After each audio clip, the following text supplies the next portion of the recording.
네, 반갑습니다. 토마토 모터스입니다. 자, 오늘 소개해드릴 차량은 그랜저 TG LPG 차량입니다. LPI 차량이고요. 타 업소에서 이 부조 때문에 저희한테 입고를 했습니다. 부조 증상이 뭐 이게 이제 계속되면 좀 점검하기가 편할 수도 있는데, 해당 차량 같은 경우는 부조가 간헐적으로 있다, 없다, 뭐 이런 식으로 하고, 그 다음에 그 고객분, 운전자분이 설명하는 것도 뭔가 일정한 패턴이 없이, 그런 식으로 부조가 발생을 하는 겁니다. 사실은 뭐 이것 때문에 뭐 부조 관련된 수리를 한 건 아닌데, 아, 해당 차량 같은 경우 이제 우리가 이제 부조와 관련된 수리하면 제일 먼저 생각하는 게 점화 플러그, 점화 코일 정도인데요. 이 부조 증상이 있기 한 1년 전쯤에 플러그하고 코일류를 한번 교환을 하셨대요. 그리고 우리가 이제 그 LPG, LPI 차량 중에서 그 다음에 이제 연식이 조금 오래되다 보면 문제가 생길 수 있는 게 그 LPG 펌프입니다. 본배 안에 들어가는 펌프인데, 해당 부품도 교환한 지 한 2년 정도밖에 안 됐다. 이런 식으로 말씀을 하셔서 아무래도 타 업소에서도 뭐 관련된 해당 부품의 수명이 그렇게 짧지 않기 때문에 점검에 조금 어렵지 않나, 이렇게 생각을 하시고, 간단한 것만 점검을 하시고, 아무래도 조금 뭐 이게 증상이 또 있을 때도 있고 없을 때도 있다 보니까 저한테 입고를 하게 됐습니다. 자, 한번 하나씩 보겠습니다. 기본적으로 이제 고장 코드, 그러니까 엔진 쪽에 부조 관련된 고장 코드는 없었고요. 아무래도 이제 고객분도 의심스러우셨던 게 그 LPG 펌프입니다. 한 2년 전에 교환을 하셨지만 얘가 또 망가진 게 아닌가. 그때랑 증상이 좀 유사하다 생각을 하셨나 봐요. 그래서 제가 일단은 센서 데이터를 한번 봤더니, 자, 보시면 엔진 회전수와 연료 레일 압력, 이거는 이제 LPG이기 때문에 LPG 압력입니다. 그 다음에 펌프 구동률을 봤을 때 부조와 관련될 만한 연료 하강이 없습니다. 급가속을 했을 때 연료 레일 압력이 7700 헥토파스칼, 정상 범위 내에서 드롭만 되지 문제가 될 정도는 아닙니다. 그래서 저희가 이제 그 다음 정비사분들이 조금 어렵게 생각하시는 게 압축 압력입니다. 혹시 LPG, LPI 차량이기 때문에 그 엔진 열 때문에 그 헤드에 있는 밸브, 그러니까 흡기 밸브, 배기 밸브, 특히 이제 흡기 밸브보다는 배기 밸브죠. 배기 밸브의 그 고장, 파손이 있지 않을까 생각을 하시는 분들도 많이 계세요. 그러다 보니까 이제 점검에 어려움을 느끼시는데, 뭐 압축 압력 게이지로 보는 경우도 있지만, 저 같은 경우 누누이 말씀드렸지만 압축 압력 게이지보다는 스코프를 좀 적극 활용하는 편입니다. 자, 스코프를 활용해서 압축 압력을 봐본 파형을 한번 보면, 자, 빨간색은 필요가 없으니까 올리고요. 봤을 때 파란색이 압축 압력을 본 파형입니다. 이렇게 딱 봐도 큰 문제는 없어 보입니다. 하지만 확대를 한번 해서 보면, 자, 보시면 약간 의심스러우실 수도 있어요. 바로 어디냐면 요 부위입니다. 요 부위, 여기로 넘어가면 요 부위, 요 부위, 요 정도 되는데, 제가 몇 번 말씀드렸지만 항상 뭐가 문제가 있냐면 주기성입니다. 주기성. 압축 압력이 조금 떨어지는 것 같아 보여도 그 주기성이 명확하냐 명확하지 않느냐를 항상 보시면 점검하는데 크게 문제가 되지는 않습니다. 자, 여기 보시면 이 부분이 약간 떨어져 보이기는 하죠. 하지만 그 옆에랑 비교해 봤을 때는 그렇게 떨어져 보이지 않습니다. 그러니까 압축 압력의 두 개가 갑자기 안 좋아지지 않는 이상에는 이런 파형을 보일 수는 없는 거죠. 이 파형으로 우리가 판단하기가 어려운 경우에 다른 스코프, 그러니까 스코프의 다른 프로그램을 이용해서 보는 방법도 있는데요. 여기 보시면 그렇게 나빠 보이지 않습니다. 104개에 94 2개. 요 94 2개가 아까 약간 작아 보이는 듯한 그 파형이라고 생각을 하시면 예, 맞을 것 같은데요. 요 부위죠. 요거 두 개. 예. 옆으로 옮겨가면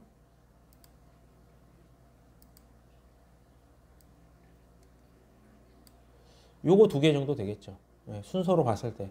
하지만 예, 퍼센트로 나타내면 94%로 나오니까 이게 저희가 측정을 해보면 이거 갖고 부조를 한다? 예, 그렇게 말씀드리기가 약간 어려운 경우입니다. 그러면 연료 압력도 이상 없고 압축 압력, 기계적인 압축 압력도 이상 없다. 이렇게 판단을 했을 경우 정확하게 이게 그럼 몇 번 실린더에 부조가 발생하는지를 한번 보는 게 빠르겠죠.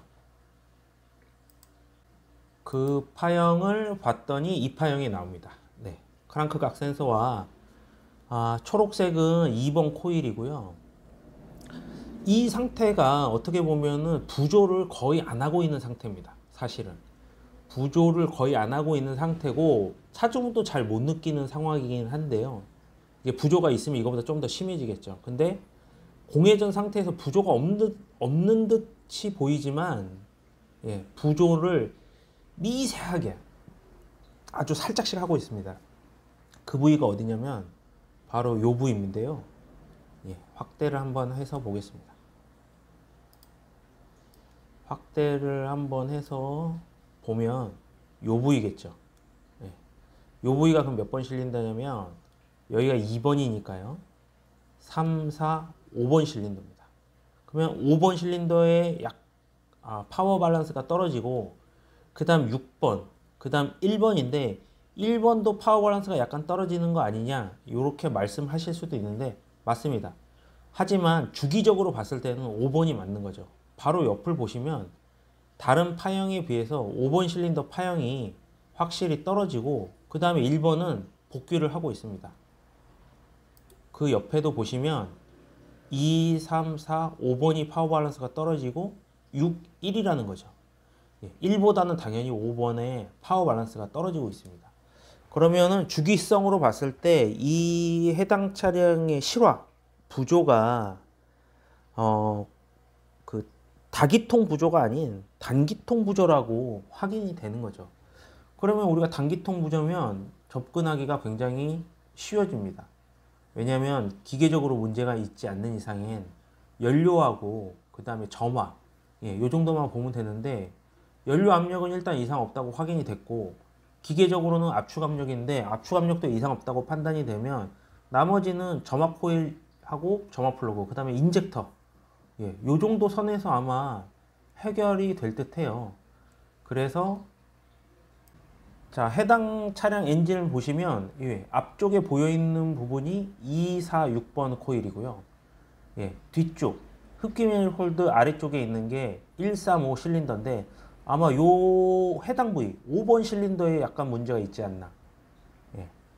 그러면 점검을 하기 위해서 흡기 매니폴드를 탈거를 해서 확인을 해봤더니 흡기 매니폴드를 탈거를 하고 점화 코일을 뽑는 순간 점검은 끝났습니다. 자, 그 이유는 뭐냐면 점화 코일 6개 중에 이 부위죠. 이게 이제 5번 실린더에서 뺀 점화 코일인데요. 여기 오일이 묻어 있습니다. 확대를 해서 보면 이런 식으로 오일에 젖어 있죠. 그러니까 이 얘기는 뭐냐면 이 부분이 5번 실린더 그 점화 플러그 점화 코일 홀인데요. 여기에 그 리테이너라고 해서 오일 실 가스켓이 들어갑니다. 화면상에 보시면 이렇게 찢어져 갖고 씹힌 부분이 보이고 있어요. 탈거를 해서 봤더니 이렇게 생겼더라는 겁니다. 이게 사실은 자연적으로 이렇게 찢어지는 경우는 저도 본 적은 없습니다. 뭐 있다고 하면 있는 건데 저는 본 적은 없고요. 제가 보기에는 아마 전 작업자가 아마 실수를 하지 않았나. 장착을 할 때 좀 잘못 장착해서 문제가 생기지 않았나 싶고요. 그러니까 이게 이제 언제 그러니까 언제 수리를 하셨는지 차주분도 잘 모르시고 뭐 그런 상황이긴 한데 그때는 오일 그 유입량이 적거나 처음에는 없다가 점점점 심해지니까 아마 이 문제가 생기지 않았나 이렇게 생각이 되고, 그러면 수리 후에 한번 저희가 부조를 하나 안 하나 찍어 봤더니 어떤 식으로 나오냐면,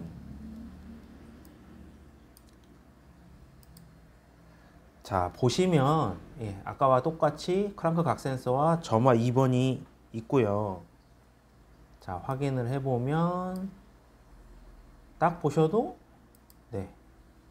밸런스가 고르게 나온다는 게 보이고 있습니다.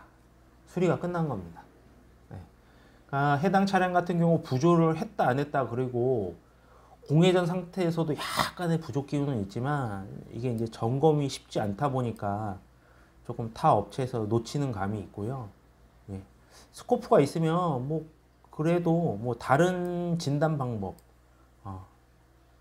비해서 조금이나마 좀 편하게 진단을 내리고 수리를 할 수 있지 않을까 이렇게 생각을 합니다. 자, 다음에도 더 좋은 내용으로 찾아뵙겠습니다. 고맙습니다.